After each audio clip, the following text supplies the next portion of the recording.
नमस्कार. छोट्या पडद्यावरील लोकप्रिय मालिका म्हणून सुख म्हणजे नक्की काय असतं या मालिकेला ओळखले जाते. गेल्या 3.5 वर्षांपासून ही मालिका प्रेक्षकांचं मनोरंजन करताना दिसते आहे. या मालिकेत सध्या गौरी जयदीपच्या पुनर्जन्माची कथा पाहायला मिळते आहे. ही मालिका लोकप्रियतेच्या शिखरावर आहे आणि सुख म्हणजे नक्की काय असतं या मालिकेच्या दिग्दर्शकाचा अपघात झाला आहे आणि या मालिकेतील एका अभिनेत्यानेच याबद्दल माहिती दिली आहे. तो मयूर पवारची ही पोस्ट आहे. तो म्हणतो, नमस्कार. या लेखातल्या भावना संपूर्ण सुख म्हणजे नक्की काय असतं टीमच्या भावना आहेत. आपल्या ह्या लाडक्या मालिकेचं दिग्दर्शन श्री चंद्रकांत कंसे सर हे करत आहेत. खरं तर चंदू सरांबद्दल जितकं बोलावं तितकं कमी आहे. अनेक मालिका तर झालं असं की मागच्या महिन्यात शूटिंग संपवून घरी जात असताना चंदू सरांचा अपघात झाला.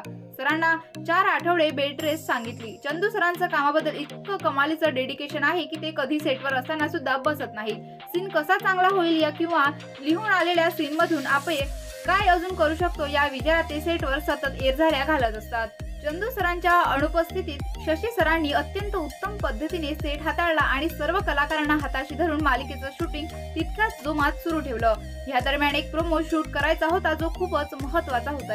हे कळल्यावर चंदू सरांना राहावेना. काहीही झालं तरी हा प्रोमो आपणच करायचा असं चंदू सरांनी ठरवलं आणि सेटवर फोन करून मी येतोय असं सांगितलं. कामाप्रती असलेलं प्रेम आणि निष्ठा चंदू सरांना सेटपर्यंत घेऊन आली असंही पोस्टमध्ये त्याने लिहिलं.